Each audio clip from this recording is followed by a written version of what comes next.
El título que he querido ponerle este domingo al sermón es: no existe el cristiano solitario. No existe. Y a modo de introducción, antes de entrar en el desglose del sermón de esta tarde, quiero comentar que somos la generación con más cristianos solitarios. Personas que no tienen iglesia. Personas que han puesto de moda la frase de Dios no mora ahí, Él mora en mí. Y se quedan en su casa viendo sermones por YouTube. La mayoría de veces eso es fruto de un corazón rebelde. Porque la mayoría de veces son personas o que anhelan liderazgo, porque esas personas que dicen eso empiezan a reunirse con otros que piensan igual. Miren lo que pasa. Yo conozco el caso de un joven que se enfadó con su congregación porque predicaban un mal evangelio.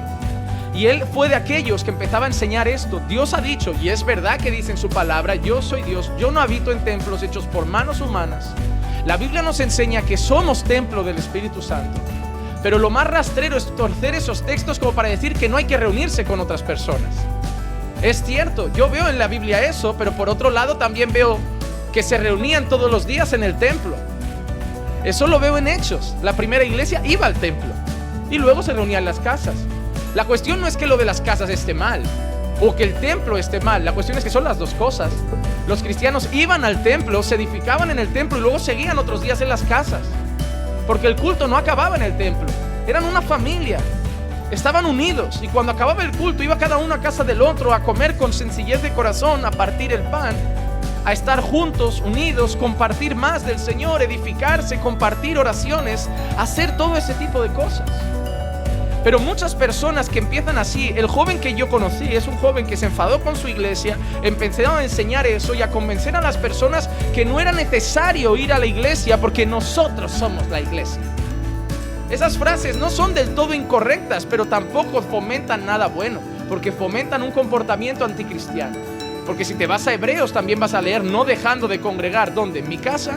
¿En mi cuerpo? Son cosas que es malinterpretar la Biblia. ¿Qué pasó con ese chico? Al final, todo el mundo viene como cordero, pero al final, con el tiempo, Dios muestra quién es quién. Nada se queda oculto. Ese chico empezó a enseñar eso. ¿Qué pasa? Gente empezó a ir a su casa. Empezó a convencer a varios hermanos de su iglesia de ese pensamiento. Y claro, llegó un día que ya habían 8, 10 en su salón. No cabían. ¿Qué tuvieron que hacer? Vamos a coger un local, ¿no? Salieron de su casa porque con el pensamiento salieron con el pensamiento de Dios no necesita que vayamos a la iglesia. Salieron a un local, ese local creció. A los 3 años eran 50 y pico personas. Y puso un cartel: Iglesia El Shaddai. Ahí llega un hermano 3 años después que le dijo en medio de una reunión: tengo una pregunta. ¿Sigues pensando que Dios no quiere que vayamos a la iglesia? ¿Sigues pensando que Dios solo habita en nosotros y no tenemos que ir a ningún local? Y le dijo: sí, ese es el fundamento de nuestra congregación. Se levantaron 30 y se fueron. Mira la ceguera del hombre. Un pensamiento se le torció de tal manera que al final solo mostró una cosa: lo que yo no voy es a someterme a otro, yo voy a ser el líder. Esas personas que te dicen: yo no obedezco a hombres, yo obedezco a Dios. ¿Qué haces con esos títulos o esos pasajes que dicen obedece a tu pastor? Y ese pasaje no se está refiriendo a Cristo. Se está refiriendo a personas puestas por Cristo. Al final, la mayoría de personas que congregan en su casa muestran varias cosas relacionadas con el pecado. Número 1, soberbia. Ninguna iglesia es buena para mí. A mí, a la página que tenemos en Facebook, me escriben constantemente diciendo: pastor, no hay ninguna iglesia sana en mi país. En mi país, que cuando dicen ciudad investigo, cuando dicen país me río. Me escribió el otro día un chico de Estados Unidos y me dice: es que en Estados Unidos todas las iglesias piden el diezmo, todas las iglesias son apostólicas, proféticas, de la prosperidad. Le digo: en todo Estados Unidos no hay una iglesia buena. Digo, hay tanta soberbia en el corazón y tanto deseo de autoproclamarse pastor. ¿Qué es lo que está pasando sobre todo en Latinoamérica? Que personas se enfadan con su pastor: no me gusta su doctrina, voy a empezar en mi casa, yo soy pastor porque mi llamado viene de Dios. Pero te voy a decir una cosa, eso también está mal. Quien levanta a los pastores es el Señor, pero quien da testimonio de que Dios lo ha levantado es su iglesia. ¿Cómo vas a ser pastor si no hay una iglesia que reconozca en ti el llamado? Hermanos, los propios apóstoles, ellos fueron encomendados por el Espíritu Santo. Los propios apóstoles, el propio Pablo fue presentado por Bernabé a los apóstoles para dar testimonio de su conversión, y los apóstoles lo aceptaron. Pero Pablo mismo explica que no fue fácil, que le costó ser aceptado por los apóstoles. Pero él no se puso a trabajar por su cuenta, porque él sabía, si la otra parte de la iglesia no me ve como apóstol, ¿dónde voy? No existe el llanero solitario. Si tú estás aquí y sientes un llamado pastoral, lo que no puedes hacer es salir y decir, voy a empezar una obra. Tienes que esperar que la iglesia te encomiende. ¿Con qué respaldo vas? Hoy hay tanta soberbia que usamos hasta a Dios para justificar nuestra soberbia. Mi llamado es de Dios, mi respaldo es de Dios, mi cobertura es el Espíritu Santo. Vale, haz lo que te dé la gana. Cuando te cargues tu familia porque alguien que hace una obra sin el respaldo de Dios va a lastimar su hogar. Porque ser pastor consume hogares, consume matrimonios, consume la salud. Son horas y horas. Si lo quieres hacer bien, vas a pagar consecuencias. Pero hermanos, si de verdad tienes un llamado, se va a ver. Veremos tu fruto, tu humildad. Leeremos las cualidades que dice Timoteo, que Pablo le dice a Timoteo: quien anhela obispado, buena obra desea, pero es necesario que el obispo sea irreprensible. Veremos eso en ti. Lo desearás, se verá, y la iglesia te encomendará. O bien para ser pastor aquí, porque una iglesia no tiene que tener uno, tiene que tener varios. O bien para iniciar una nueva obra en otra ciudad donde tú vivas.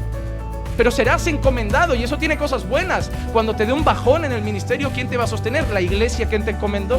Si te pasa un problema económico, ¿quién te va a respaldar? La iglesia que te encomendó. Si tienes dudas de algún sermón, ¿quién te va a ayudar? La iglesia que te encomendó. Si tienes que dar un tema de consejería, porque pasan cosas en la consejería que nunca hemos enfrentado, ¿a quién le vas a preguntar? Al pastor que te encomendó, que ya ha vivido más que tú el ministerio. Hermanos, hay que tener mucho cuidado con el deseo de ser llaneros solitarios. Hermano, si Dios te ha llamado al liderazgo, la iglesia te va a ver como su líder. No un grupito, es que hay 20 ya que se vendrían conmigo. No, que cojas a 20 débiles, los convenzas, engatuses y engañes con tu carisma. No significa que la gente te esté respaldando, porque la gente madura no se va detrás de otra. Hermano, las cosas hay que hacerlas bien. Pero tenemos que entender una cosa: somos parte de un cuerpo. No funcionamos solos. No soy yo y Dios. Hermano, tú no vives en una cueva aislado del resto de la iglesia y tú te relacionas con Dios y punto. Eres parte de una comunidad. Normalmente esa gente que es llanera solitaria tiene tanta soberbia y orgullo que no quieren rendir cuentas, que no quieren ser corregidos, que no quieren cambiar.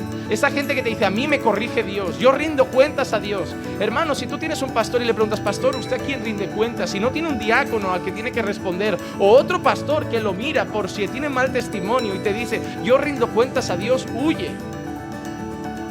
Porque eso es lo más posible a un dictador que existe. Alguien que va a hacer y deshacer. ¿No les suenan estas frases? Esta es mi iglesia, aquí somos así. La puerta es grande, si quieres vete. Si te gusta lo que hay, bien. Si no, esta es nuestra visión. Eso es el peligro de un pastor autoritativo, un pastor individual, un pastor solo, que hace y deshace como si la iglesia fuera suya. Pero lo bueno de tener diáconos, hombres sabios, otros pastores, es que si tú haces algo mal te van a decir: no, la palabra dice otra cosa, pastor. Porque tenemos que recordar que la iglesia es de Cristo, no es nuestra iglesia. Hermano, tú no vas a la iglesia del pastor Juan Manuel. Tú vas a Caminando por Fe, una iglesia local que hace parte de la iglesia de Cristo, donde Juan Manuel y Marcos son pastores, siervos y mayordomos, y donde Cristo es la cabeza y la Biblia su autoridad. Eso tiene que estar claro en ti. Eso tiene que estar claro. Vamos a ir al texto y vamos a entender lo que en estos 5 o 6 versículos el apóstol Pablo nos quiere enseñar. Vamos a leer primero el versículo 3. Porque en virtud de la gracia que me ha sido dada, digo a cada uno de vosotros que no piense más alto de sí que lo que debe pensar, sino que piense con buen juicio según la medida de fe que Dios ha distribuido a cada uno. Lo primero que vemos a Pablo es haciendo un llamado a la humildad. Pablo va a hablar de que somos parte de un cuerpo. Pablo va a hablar de que somos miembros unos de otros. Pablo va a hablar de que somos creyentes. Él ha dicho que debemos ser sacrificios vivos, que debemos santificarnos, que debemos entregarnos al Señor. Y ahora está empezando a hablar de la iglesia, de cómo vivimos con la iglesia, de cómo nos relacionamos con la iglesia. Y lo primero que Pablo hace es un llamado a la humildad, porque Pablo dice que ninguno de vosotros, que cada uno de vosotros, que no piense más alto de sí que lo que debe pensar. Lo primero que Pablo hace es aplastar la soberbia y el orgullo. No se puede ser parte de un todo siendo soberbio. No aceptarás corrección. No aceptarás que otro sea puesto y tú no. No aceptarás que uno crezca y tú vayas más despacio. No aceptarás que se sirva y a ti no te den nada. Te estarás quejando, en tu corazón estarás enfadado porque tu soberbia te hará pensar que tú también vales o que vales incluso más. Incluso llegarás a ver hasta los pastores y decir, yo predicaría mejor. Verás la alabanza y decir, si hubiera cantado yo hoy hubiera sonado mejor. Y eso no puede estar en el cuerpo de Cristo. En el cuerpo de Cristo no hay lugar para la soberbia. Y lo primero que Pablo hace es un llamado a la humildad. Debemos ser humildes. No podemos pensar de nosotros más de lo que somos. ¿Y qué somos? Es la pregunta. ¿Qué somos? Somos pecadores. Somos débiles. Ayer estábamos estudiando en el intensivo de pastores y el pastor Jairo Chaur de la Iglesia Evangélica de la Gracia estaba trayendo un mensaje sobre 4 peligros del ministerio pastoral. Y los 4 eran 4 Fs: faldas, finanzas, fama y fatiga. Faldas, problemas con mujeres; finanzas, amor al dinero; fama, la vanagloria; y fatiga, el exceso de trabajo a veces en el ministerio que nos lleva a un agotamiento que nos hace tratar mal a la iglesia porque estamos cansados de ella. Y cuando él dejaba claro en todos los puntos, sobre todo pasando por las mujeres, que decía, lo primero que debemos tener claro es que no somos inmunes al pecado. Somos pastores, pero no somos superhéroes.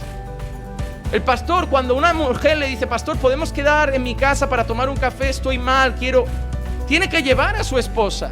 Ningún pastor puede pensar, no, yo amo a Clicia, yo nunca caeré, hombre. Otros sí son adúlteros, pero yo no, yo soy el escogido.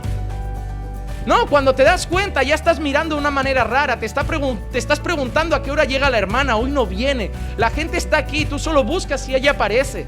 O le mandas mensajes a ella y a otros de la iglesia, no, hermana, ¿cómo estás? ¿Cómo te encuentras? Ahí se junta una persona soltera, divorciada o separada, que hoy hay de todo, con deseo de ser querida, amada, consolada, cuidada, y aparece el gran pastor que solo va a consolar.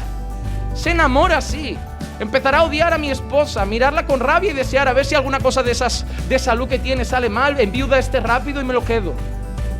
Hermano, es peligroso. No somos inmunes al pecado, somos débiles. Y por eso tenemos que huir, por eso tenemos que evitar tentaciones. Las hermanas de esta congregación saben que cuando Clicia está, si puedo acercar a alguien en coche lo haré. Pero si Clicia no está, se van a tener que ir en tren. No me meto en el coche con una mujer que no sea la mía. Pero yo estoy tranquilo, yo sé quién soy. Tú, yo no, yo soy un pecador, soy débil y puedo caer. Como le decía a los hermanos, un hombre conforme al corazón de Dios, como David, cayó con una mujer. El hombre más fuerte, Sansón, cayó por una mujer. El hombre más sabio, Salomón, cayó en idolatría por una mujer. ¿Acaso tú eres más sabio que Salomón, más fuerte que Sansón o mejor hombre que David? Tú también puedes caer. Por eso debemos ser humildes. No debemos ser soberbios. Si tú crees que lo puedes hacer mejor, es que se te olvida que el que da el talento es Dios.